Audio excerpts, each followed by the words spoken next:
Welcome to Influential Entrepreneurs, bringing you interviews with elite business leaders and experts, sharing tips and strategies for elevating your business to the next level. Here's your host, Mike Saunders. Hello and welcome to this episode of Influential Entrepreneurs. This is Mike Saunders, the Authority Positioning Coach. Today we have with us Michael Ross, who's a financial advisor with Lattice Wealth Management Group. Michael, welcome to the program. Thanks, Mike. I appreciate being here. Yeah, you're welcome. I'm looking forward to learning from you. And just before we started recording, found out that you're about 60 miles from me. So it's always neat to talk to people in the Colorado area. So that's awesome. I want to learn all about what you do and how you do it, but get us started with your story. What's your background and how did you get into financial services to begin with? Well, that's an odd one. I went to school here in Colorado, spent about 5 years in the Air Force. I had a lot of pressure to go back to my hometown, so I went back there. A family friend had promised me a job in a different industry, and that job just evaporated. So a call to one of the big banks said, "What's a financial advisor do?" And Mike, I could make it very, very long, but let's just suffice to say the rest is history. That was 36 years ago. Wow. Yeah. And I'm sure you've seen a lot of things in the industry from, compliance up and down and how to do things. And then, the economy, bobbing and weaving and what's inflation done. And this is a good year. The next year is a bad year and all of that. So what are some of the trends that you're seeing in financial advice and portfolio management in how you're serving your clients? I would say that the key is, as it always was, the most important thing is to spend a meaningful amount of time today and forever making sure you have a good sense of what the client's trying to accomplish, which is an ever-changing thing, as we both know. It's ever-changing what they want to accomplish because as life goes by, their goals change, and then find the simplest solution that they can make it through good and bad markets trying to achieve those goals. Just look for the simplest solution. Have you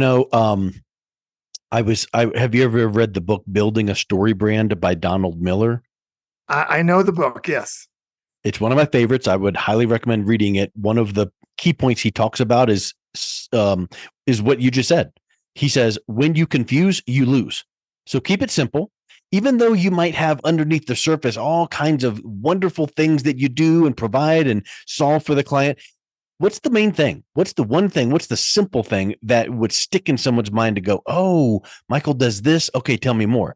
And then as you get to know people, then you can, bring in a little bit more complexity. But I think that we feel these days our lives are so busy. We don't have time to disseminate and take all of this information and make sure that we understand it. Just tell me in simple terms. I think that's a really key piece of advice that you're giving. Yeah. And to kind of complement that, the hardest thing is to finally get to what that actual goal is. Yeah. Knowing that it's going to change as times evolve, but getting to that goal and then being able to work from there and communicate a solution to that goal or a way to achieve that goal. 100%. I remember years ago going to a seminar and someone, I forget the person's name, but he wrote a book and he was talking about the laddering effect and questions to ask clients. And he was saying, hey, well, tell me what's important about, let's say, retirement to you. And the person would say, whatever that is. And like, oh yeah, that really is important. So, hey, now what's really critical about that? And you keep asking these deep questions and you finally get to this final thing where it's like, yeah, retirement's fine and dandy, but in reality, it's this. And you've got to understand, like to your point, you can't just cookie cutter and say, oh, you want to retire someday, here's my plan, follow this, have a nice day. You've got to get to know that person, develop a relationship, and figure out really what drives them. Because in reality, I'm seeing this a lot. People don't just retire and play golf the rest of their life. They are creating, another career, maybe doing some consulting or maybe traveling or, developing charities. And so you've got to figure that out so that you can then say, okay, Mr. or Ms. Client, you're here. You want to be there. Let's close the gap and figure out how to get you there.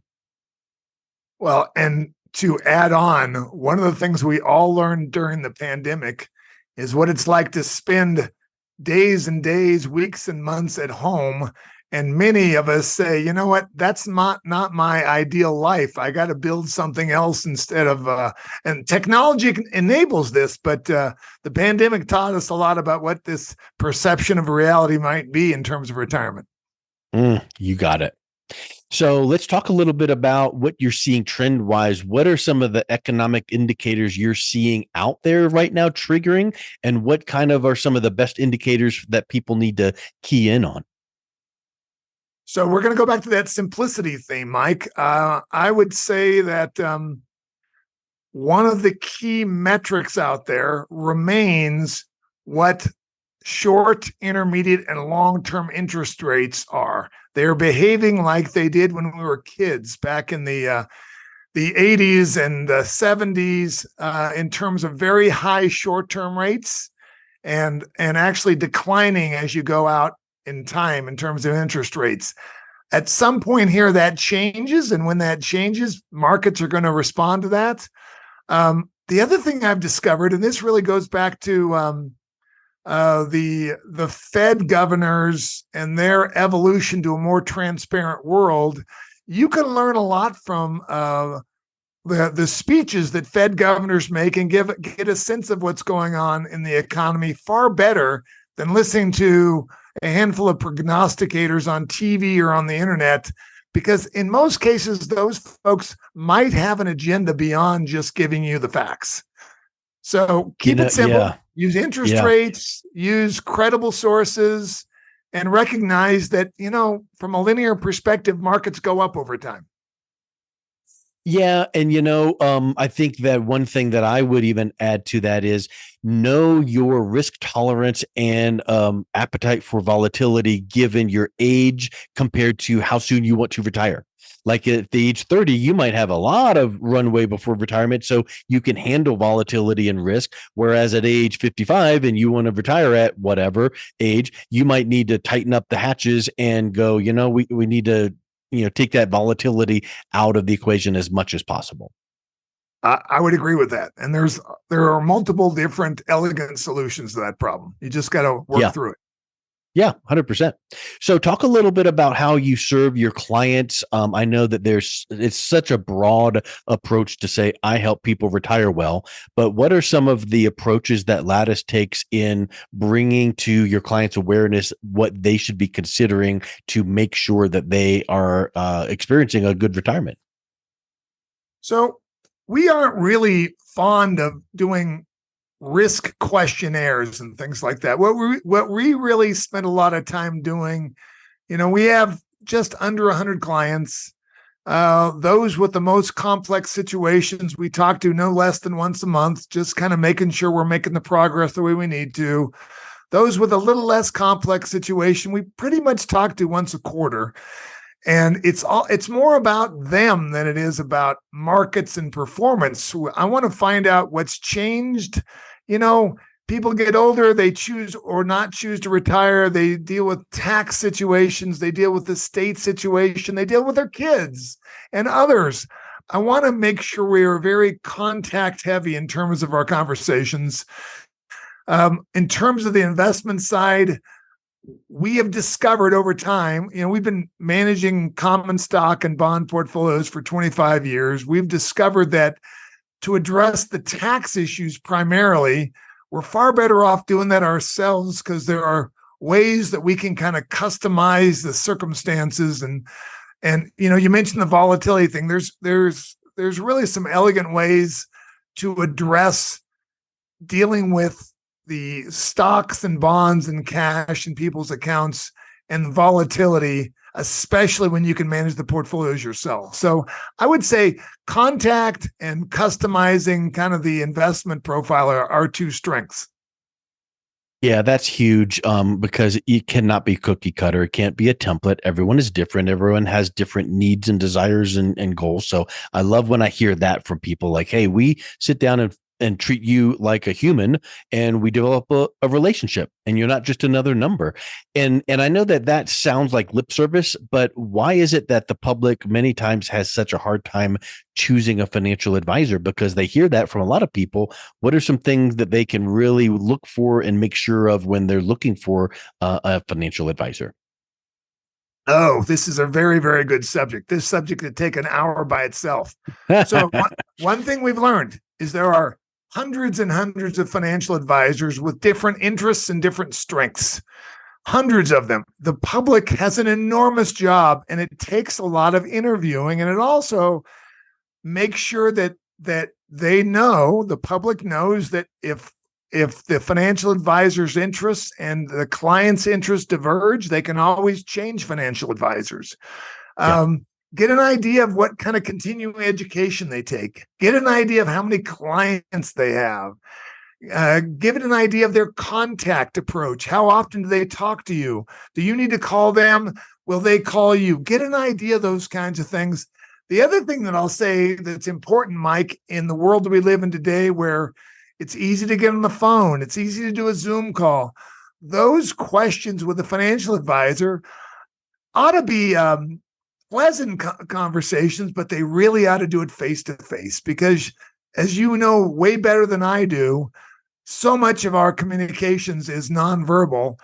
Have a conversation, ask about their interests, realize that there are so many different approaches to take in financial advice, and it's a hard decision, but it ought to be something the public's looking at, throughout their lives, because as lives change, specialists change in so many ways.